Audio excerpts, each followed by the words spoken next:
Because I mean, yes, you can be the world best Franco player, but then if Ruby is always on top of you and getting visions against you, it's gonna be really, really hard for the Franco to be effective. So here we go. We're gonna see some really nice pose coming out. I gotta say, the interesting about WCG, look at the player poses. Very different from traditional esports, right? It's very cute, it's very creative, it's very fun. I like it. I like Krite here. He's got the Tiger Claw. You know, he's ready to go, but let's see if he can bring that Tiger Claw into game one. This is WCG, the final set, the grand finals for MLBB. Evos Icon taking on Echo Proud in a best of 5, Dave. Oh, here we go.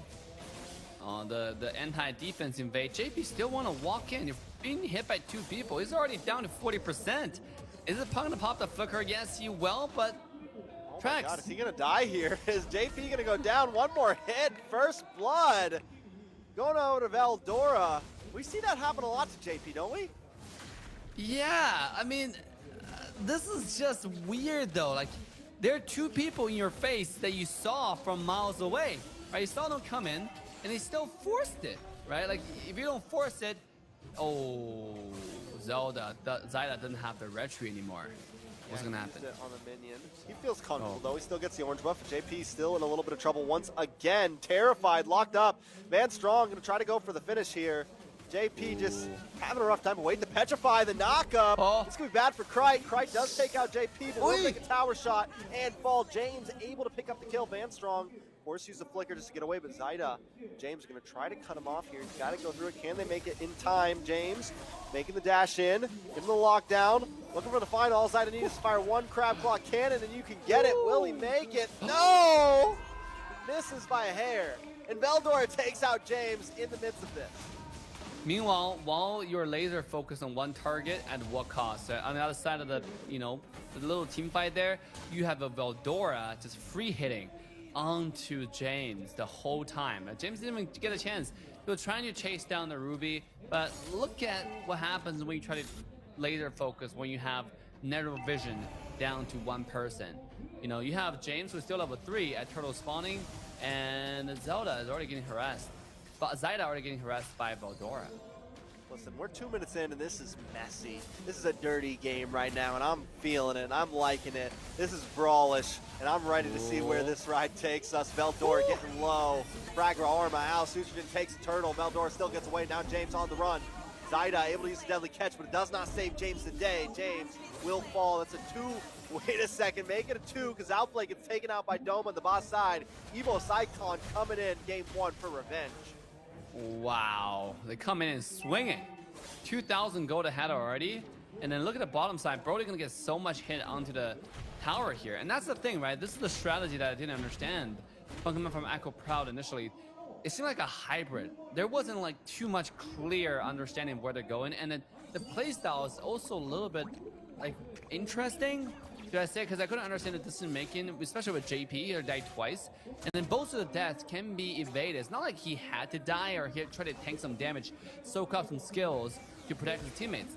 He just wanted to do stuff on his own, and it's very interesting because it's not paying now for Team Echo Proud right now. Now, going to the late game, they do have Zyda, they do have the Beatrix, they do have the Franco, right? If they lock somebody down, they can instantly kill somebody, especially after Beatrix finished the core items, finished the Blade of Despair, the Malefic Roar. I mean, Hunter Strike, and there's still a chance for Echo Proud, but Evos Icon definitely looking dominating right now. Yeah, I mean, we've seen Zyda on this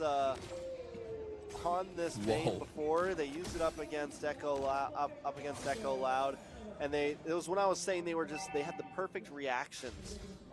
So they need to start pulling that together. I think once we get into the mid game around 7 minutes, some things could change as long as they don't let this gold lead get too far away from them. The Evos Icon want to try to take the advantage. Well, they have Veldora in a bad spot, forced to use the last insanity to get away, but that does still help him get away. Ooh, nice escape.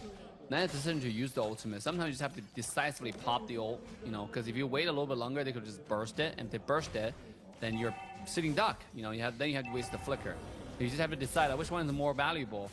Xbox Ultimate or Xbox. Oh, here we go. Oh, nice play. Down goes Sutrogen. And wait, the final slash pushes Krite in. Curtiz able to pick it up. Doma using the lockup. Van Strong in a little bit of trouble though. Echo Proud biting back right now. Looking for the fight back once again. Torn apart memories goes off and James goes down. Nice hook, goes a little bit too far to the right. It's 2-for-1 trade. Echo Proud does come out on top there. JP once again popped off. When the team needed him the most, he stepped up. I love it. Oh, here we go. Oh, my God. Shotgun shells to the face. Outplay picking up a kill. Outplayed. You know, never cease to surprise us, right? He's done it over and over again. We talk about the mechanics. This is a character you can talk about mechanics. Oh, but bottom lane though, tracks. Fight continues. Locked on to Zyda. A little bit of trouble. Nagura's passion does come out. Susujin still to pick up the kill. He wants more. He has the decimation. Make it a double. Moving on to the next target. They can clear this wave and maybe even push into this tower. It seems like both teams are continuously making mistakes of their own. Oh, nice ultimate copy. I think he wanted the JP, but the copy outplayed.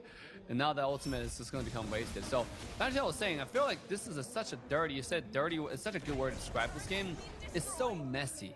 And both teams are making a lot of mistakes right here, overstaying their welcome over and over again. You had a good play coming out from JP, but then they wasted. But before that, here we go, bottom side. Dome on to JP. JP's going to go down there, outplayed, looking for something, but can't connect. Evos Icon finding a little power spike of their own, and they want to move in. They want to take this tower here, Dave. Yeah, not only do they have a clear decision making on where they want, like on their picks. Oh, here we go. Keep going, Dave. No talking today. Doma pops off the torn apart memories, finds Curtizi. Outplay goes down as well. 2-for-1 trade and a good trade, Evos Icon. I'm eating my own words here, Trax. You know. Wait. Keep going. They just keep going. Zyda might just be next. Decimation comes in, and that's a killing spree for Susujin. 12-5 at 6.5 minutes. Oh my God, what is this game? It's keep on getting messy and messier. Like, what is going on? And by the way, before I talk about the game rotation, I want to say that this is, I'm eating my own words, right? The Cryde copied the Atrix Ultimate, and I thought that was a waste, but it turned out it was, he put it to good use. He got a kill out of it. You know, definitely used the ultimate from the Atrix properly, and got a lot of burst damage. But now let's talk about what's important, which is the macro rotation, right? Like both teams seem to be making a lot of mistakes, overextending, waiting on their own, waiting solo. Right? Zadov's done that twice and get punished twice, and he kept on doing it. You know, like it's just very, very interesting. Meanwhile, at the same time, it's not like Team Evo is not making a mistake of their own. You know, they overextended their welcome, and sure enough, they got punished pretty well, right? They kind of seized their momentum, getting hooked, getting ulted by JP.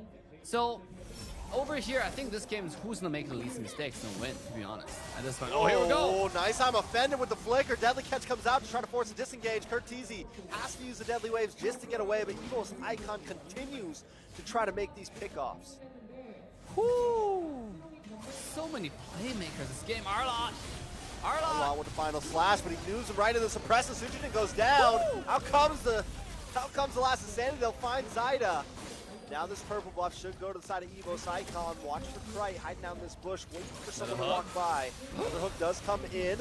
Purple buff does end up going over to JP there, and he falls. Veldor with the unstoppable kill, but at least he saves the purple. Don't know if that was worth it though. He didn't get a hook onto the players, but he did get a hook onto the blue buff. Here we go. Fight does have the ultimate. Whoa. Tried to flicker, uses the rough waves. Still not enough damage though, but right now it's 14-6, 4,000 gold lead for Evos Icon, and several towers taken. See, this is what I like about Echo Proud. Outplayed has been outplaying this whole game. You know, like his mechanics, and then the way how he does the shotgun flicker, that requires really fast fingers. Probably the same level as when you play Fanny, to be honest, to execute it, because it's really hard. To try it in practice mode, you will know exactly what I'm talking about, right? It's really hard, because the auto attack is such a short animation time, and they pop a flicker on top of it to make it surprising. It takes a lot of practice. And Outplay made it happen. So there, and by the way, I'm not just making Outplay, right? Wen Shuang has been doing pretty strong with the flicker, the hook flicker as well. There's not a flicker hook. He ulted and then he flickered forward. So both team has a lot of playmaker this game. JP with the hooks with his ultimate. Now I think adding on top of who's gonna make least mistakes is also who's gonna make more plays. It seemed like both teams all about the playmaking. Yeah, like, this is going to be first Lord. We're 9.5 minutes in. Suchijin takes it. Echo Proud doesn't even try to contest, but wait. They don't want to try to force a fight there. Suchijin, I don't know if he stole that purple or not, Dave. I don't think he did. I think No, in the end, Zayda uses red tree, so. Yeah, Zayda gets it, because he wasn't going for the blue buff, so you gotta use the blue somewhere. I'll use the red tree somewhere. The purple buff. So here we go. Level 12, Zayda versus level 13 Suchijin. Suchijin is one level ahead. You know, very standard Suchijin level play. Oh, here we go. Ooh, using the deadly catch just to clear the wave there. Maybe that was a little bit too early. Gonna get some nice poke, and they still might lose the tower. Yeah. I mean, used all a little bit too early, and obviously there's no follow-up. All of a sudden, Echo Proud is playing full defense. Right? Like, they were playing our aggressive not too long ago, and now they're playing full defense. With the one Lord, they're losing tremendous amount of gold. I think this is like probably 3,000-4,000 gold advantage from one Lord already. Here we go. Mask comes out. JP uses the conceal play. Christ steals the deadly catch. Veldora into the backside, uses the last insanity just to try to get out. Christ with the rough waves, doing a little bit of damage on Veldora. Final slash to push him under. This could be bad for the side of Evos Icon. Duo Mortality pops. The knockups come in. They find Van Strong looking for Veldora next, and they connect. Veldora goes down outplayed with the shutdown. That puts him at 3, 2, and 3. Doma, good job with the flicker out in time. Make sure he survives that. That was really good, because when JP flickered in, I'm pretty sure he was going for Doma, knowing that everybody else is dead for sure. But all he got was one person. Trax, I noticed recently, a lot of teams have been making a lot of mistakes with tower dives, right? You've seen the tower dive be, you know, when a team is playing messy already, and when it comes to a high-risk scenario, high-risk environment, especially the tower dive, probably the most high risk. Team Evos Icons is not prepared for it, right? The dive wasn't really on point, and sure enough, they get heavily punished. So we went from a 10,000 gold differential now back to a 5,000 gold only. I mean, JP, now it's Echo's time to leverage the discipline, leverage like what they've been trained for the most, which is like once you have a little bit of advantage, catapult and get more advantage. So back to 5,000 differential. This is looking better and better for Echo, as now Zayda is scaling, outplay scaling. If they get a hook, if they get an ultimate, that person is dead for sure, no doubt about it. Most definitely. It's definitely not going to be easy, though, for Echo Proud still, right? I mean, they still have a long way to go if they want to try to do this. JP at 0, 4, and 5. I'd love to take a look at the items and see exactly where everyone's at right now. Outplayed is definitely a huge win condition, right? The damage needs to be there. We've seen it come up a little bit, but is it quite there yet? Nice conceal play. Von Strong looking for something. Watch, there's a flicker. There's the I'm offended, and members start dropping. JP's the second. Immortality comes up. The Fierce Passion trying to save the day, but it's not going to help today because Decimation is here. Suchijin finds him, and that's a big play for Evos Icon. It should give them nice priority over this Lord. One strong remains strong, should I say? You know, right now because of Echo's comp, they have to play the back foot. They're waiting for JP's ult. They're waiting for JP's hook, right? Because the big plays being made, except for the first, I think the second turtle from JP. Other than that, it's been James who's doing the plays. We've seen James jumping in with one slash and an ult flicker, the final slash into the flicker into the back line. Kind of like what Ruby did when Strong did just now with the Ruby, but a lot harder, a lot more flashy. So, yo, at this point, Team Evos has the momentum, right? And they have the comp. Ruby's already tanky, Veldora's already tanky, he's 5-on-5. They're stacking strong. Franco seems to be less and less effective if he cannot land any hook.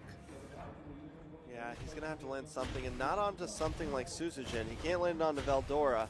He can't even land it onto Van Strong. He's got to try to find either Krite or Doma. They need to be able to handle one of these two damage dealers in the backside, but because of the composition they picked, right? Because they didn't pick for like a dive or roam, they have no way to really flank around the side. They have to do what they've done in the past before is, you know, let the enemy team come to them, try to catch them all up in deadly catch, you know, try to get a hook through the middle of the team. But they really, that's why they're playing this defensive route. They're waiting for Evos Icon to come to them and hopefully take advantage of a slip-up somewhere. Ooh, the slip-up. This might be it. Deadly catch being released. Franco looking for the hook, not going to connect. Ooh, that's rough, because now bottom tower is for sure gone.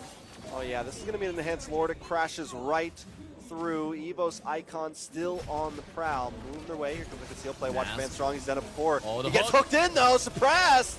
They find him. Can he get Oh, away? Ruby. No. The immortality pops Lord. Still up though. Van Strong still up as well. No. No. The flicker. The I'm offended. And two members of Echo Proud Chop. JT and Curteasy sent to the grave. Evos Icon looking for more here. Oh, Nice final slash, pushing him under the base, under the tower, but it gets returned with a final slash from Kite's own.